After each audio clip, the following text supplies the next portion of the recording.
जय हो। पूरी दुनिया में सनातन संस्कृति की समझ विकसित हो रही है और उसमें दुनिया की तमाम समस्याओं का समाधान तलाशा जा रहा है।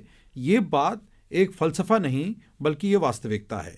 ये बात हम नहीं कह रहे हैं, ये दुनिया से अलग अलग देशों से आने वाले वो अप्रवासी भारतीय आज जिनका अनुभव है, जो यहाँ के नॉलेज सिस्टम को पूरी दुनिया के साथ बांटने की कोशिश में न केवल लगे हैं बल्कि उसके बीच में एक सेतु भी हैं। ऐसे ही प्रेम प्रकाश द्विवेदी जी हमारे बीच में हैं।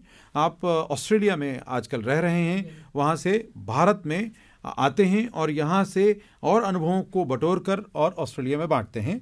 प्रयास है आपका कि सनातन जो जीवन शैली है उससे ऑस्ट्रेलिया, साउथ ऑस्ट्रेलिया के लोगों को जोड़ें। इसके लिए आपने एक ऑर्गेनाइजेशन बनाई है, सनातन कल्चरल ऑफ साउथ ऑस्ट्रेलिया। तो ये जो सनातन संस्कृति है उसके बारे में आप बताने की कोशिश कर रहे हैं। तो आपका जो ये जैकेट का रंग है, आप देख रहे हैं कि ये विशेष जो सनातन संस्कृति का रंग है उससे आपने इसको कनेक्ट किया है। तो इसके पीछे फिलॉसफी क्या है, आपने खुद बताना चाहा या ऑस्ट्रेलिया के लोगों में ये इच्छा है कि आप भारत से आते हैं तो भारत की कल्चर से, भारत के नॉलेज सिस्टम से वो जुड़ना चाहते हैं? क्या है परिप्रेक्ष्य? इनमें दोनों चीज़ें हैं। एक तो कई लोगों को पूरा ज्ञान नहीं है इस चीज़ का ना, तो हम बताना भी चाहते हैं और वो सुनना भी चाहते हैं ना। इसके लिए हमने इस ऑर्गेनाइजेशन को इस्टेब्लिश किया जिसका नाम आपको बताया Sanatan cultural organisation of South Australia है। साउथ ऑस्ट्रेलिया एडलाइड कैपिटल, उसके कैपिटल, स्टेट कैपिटल में ये इस्टेब्लिश किया गया है। लेकिन इसमें हम मल्टी कंट्रीज़ के लोगों को इन्वॉल्व कर रहे हैं, जिसमें हमारे साथ में जुड़े हुए हैं लोग फिजी से, साउथ अफ्रीका से, मलेशिया से, सिंगापुर से, इंडिया से, नेपाल से, तो बहुत सारे कंट्रीज़ के लोग जुड़े हुए हैं ना। और डिफरेंट एज ग्रुप के लोगों को हमने जोड़ने की कोशिश की है जिसमें कोई भी नेग्लेक्ट नहीं होना चाहिए ना। तो it's like win win situation जिसमें उनको भी फ़ायदा है और हमको भी फ़ायदा है ना। कि अगर किसी को हमारी कल्चर से, रिलीजन से उनको थोड़ा सा उनकी वे ऑफ लाइफ सीखने का मौका मिलता है और उसको इम्प्लीमेंट करते हैं तो बहुत अच्छी चीज़ होगी। And according to educationist, I have been scientist throughout my life, तो मुझे लगता है कि Sanatan culture is the oldest system, as is the only system to lead and live way of life. बहुत महत्वपूर्ण बात है। और जब इंडियन सिविलाइजेशन की बात होती है, भारतीय सांस्कृतिक परिवेश की बात होती है, तो दुनिया की जितनी भी रिलीजन्स हैं वो लगभग जो कल्चरल रिवॉल्यूशन हुए उनमें सर्वाइवल की एक बड़ी चुनौती रही है। लेकिन भारतीय सांस्कृतिक जो सभ्यता का जो सस्टेनेबिलिटी है वो सबसे सर्वाधिक है। और अभी भी तमाम जो प्राचीन पद्धतियां हैं उनको देखने और समझने की बात है। उसमें विज्ञान देखा जा रहा है, विज्ञान की दृष्टि से उसे देखा जा रहा है और बड़ा प्रमाणिक तथ्य प्राप्त हो रहे हैं। तो द्विवेदी जी, आप जब साउथ ऑस्ट्रेलिया में बात करते हैं तो किस तरह की जिज्ञासा लोगों के द्वारा प्रकट होती है आपके सामने? तो इस जैसे पहले तो उनको ये जानना है कि सनातन कल्चर में क्या क्या होता है ना। अभी तक वहाँ पर जितनी भी चीज़ें आपको जैसे टेम्पल्स मिलेंगे उनमें जैसे मूर्ति रखी हुई है और मूर्ति के पास कई मूर्तियों पे तो आप पहुंच भी नहीं सकते हो, दूर से जैसे नमस्ते कर लिया और चले आए ना। तो इसमें बहुत सारी ऐसी चीज़ें हैं जिसमें हम उनका क्लोज इंटरेक्शन कराएंगे। भगवान तो वैसे हमारे दिल में है, लेकिन उनको हम बताएंगे कि इस तरीके से चीज़ें आप कैसे आप अपने डेली लाइफ में इस चीज़ को यूज़ कर सकते हो ना। और उसको हम क्या चाहते हैं कि we start from the very small level, कि जैसे आजकल की यंगर जनरेशन है जो ईयर 4 के स्टूडेंट्स हैं, जैसे प्रोजेक्ट बनाते हैं ना, तो वो हम कहते हैं कि भाई हम उनको क्लास से लाएंगे और उनको हम बस प्रोवाइड करेंगे, उसका पूरा खर्चा देंगे और कहेंगे कि आप आओ और हमारे यहाँ पे जो हमारा लाइब्रेरी होगी जिसे हम वेधशाला कहेंगे, तो दोनों तरीके से होगी, फिजिकल भी होगी और क्या कहते हैं डिजिटल भी होगी ना। यंग बच्चे डिजिटल पसंद करेंगे ना, तो हम उसको कहेंगे कि डिजिटल से आप करो और प्रोजेक्ट बनाओ। तो प्रोजेक्ट फॉर एग्जांपल उन्होंने सेलेक्ट किया कि किसी एक ग्रुप ने कि कि गणेश जी पे प्रोजेक्ट बनाना है, तो गणेश जी का पूरा सब कुछ ऑनलाइन होगा, आके हमारे साथ स्पेंड करो, वीकेंड स्पेंड करो, और फ्यूचर में ऐसी प्लानिंग होगी कि तुम रुको आके वहाँ पे ना, अपने पेरेंट्स के साथ रुको आके और पूरा वीकेंड्स में अपना प्रोजेक्ट करो और फिर प्रोजेक्ट सबमिट कर दो, और हमारे जो गाइड होंगे वहाँ पे उनको हेल्प कर देंगे ना। तो इस तरीके की चीज़ें लॉन्गर टर्म में हम लोग सोच रहे हैं। यानी रूटीन की जो पढ़ाई है उससे समय बचने वाले समय में वो बच्चे एक एडिशनल अपनी एक नॉलेज को बढ़ाना, साथ में इस कनेक्ट होना, ताकि वो अपनी स्पिरिचुअल लाइफ की तरफ बढ़ सकें। एडिशनल के साथ साथ ऐसे project, because whole world is getting Hinduism at the moment, and भले ही पहले नहीं उसका इतना विकास हुआ, चाहे आप चाहें योगी जी की वजह से या मोदी जी की वजह से, जिस तरीके की चीज़ें आ रही हैं हमारे सामने ना, कि सब लोग उसमें नॉलेज लेना चाहते हैं ना, तो क्यों ना हम ईयर 4 और 5 से शुरू करें ना, और उसमें स्कूल में प्रोजेक्ट होते हैं ना, तो हम कहेंगे स्पिरिचुअल प्रोजेक्ट भी शुरू करो, that can be part of curriculum ना।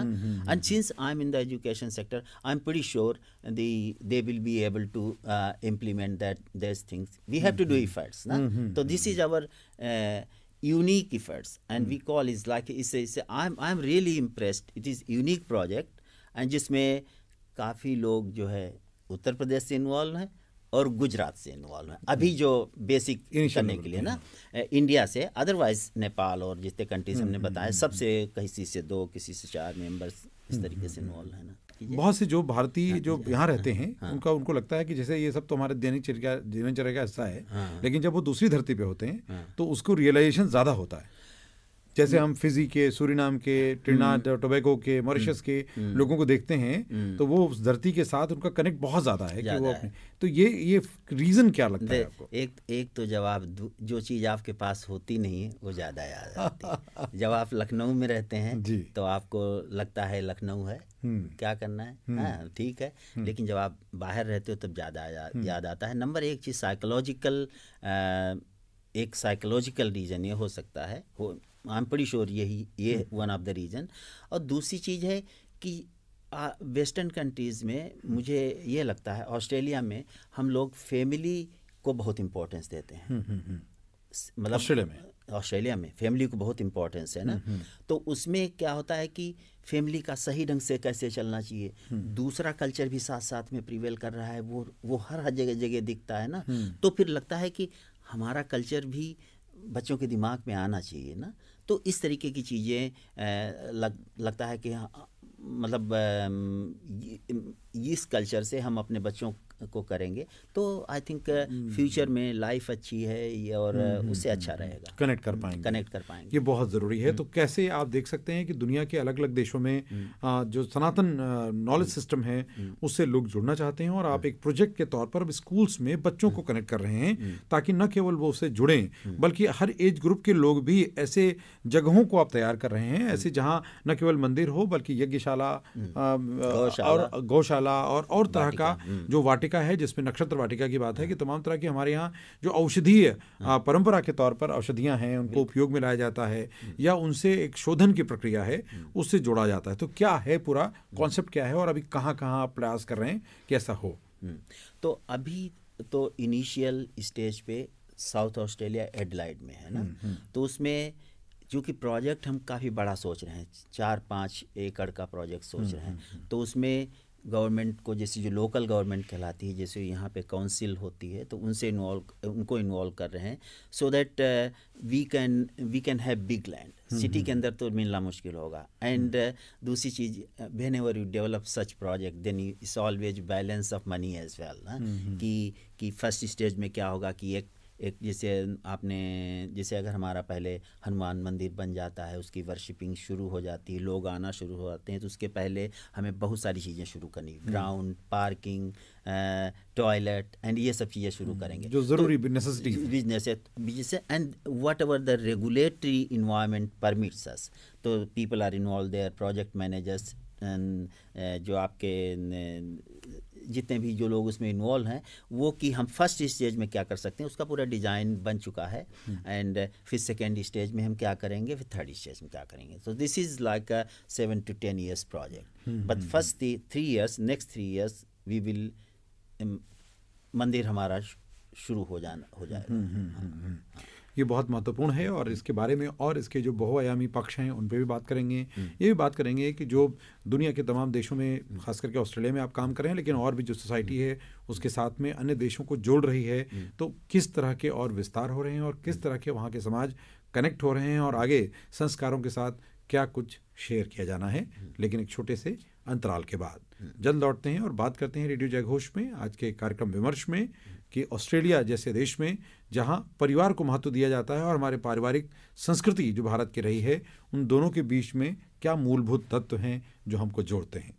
सुनते रहिए रेडियो जयघोष।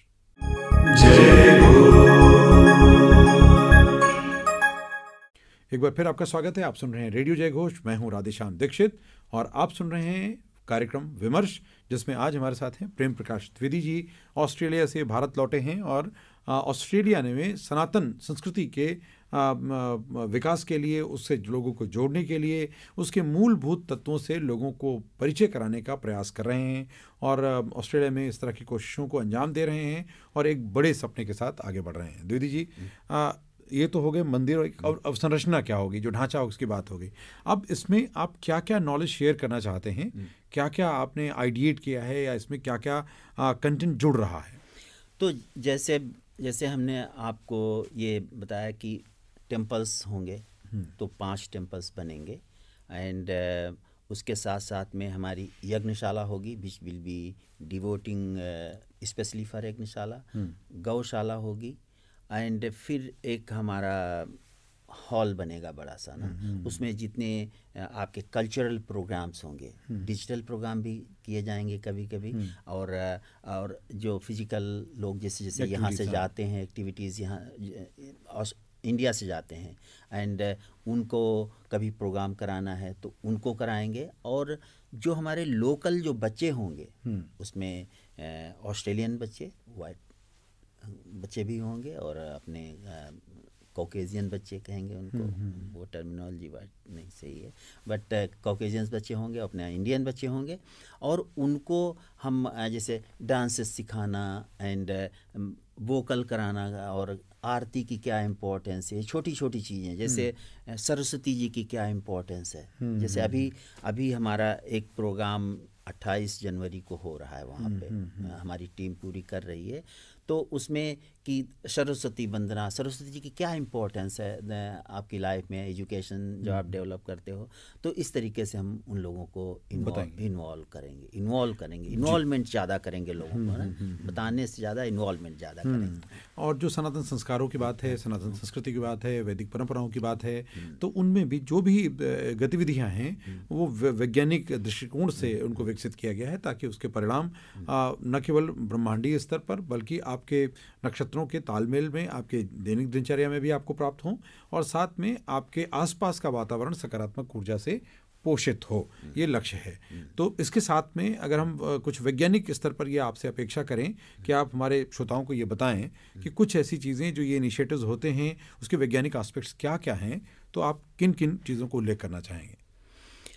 जैसे अभी तो इनिशियल स्टेज पे है, लेकिन जैसे अगर एक एग्जाम्पल हम लेते हैं, एक लोग हमारे पास आए, गुजरात से हैं, उन्होंने कहा कि I would like to write something in a scientific manner. Example देते हैं कि धृतराष्ट्र के 100 बच्चे कैसे हुए।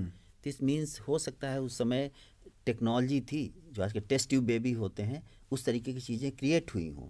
मतलब इस जो भी धर्म में लिखा है उसको निगेट नहीं करेंगे ना, लेकिन उसका साइंटिफिक रीजन कैसे हो सकता है ना, ये नहीं खाली जो फिल्म में दिखाया गया है उसी तरीके से हुआ होगा। So we will try to write something, जो चीज़ें हमें पता हैं कि हमारे लिटरेचर में, महाभारत में और रामायण में हैं, तो उनको हम साइंटिफिक वे में इंटरप्रेट करने की कोशिश करेंगे, जिससे कि लोगों को थोड़ा सा कन्विंस और ज़्यादा किया जा सके ना।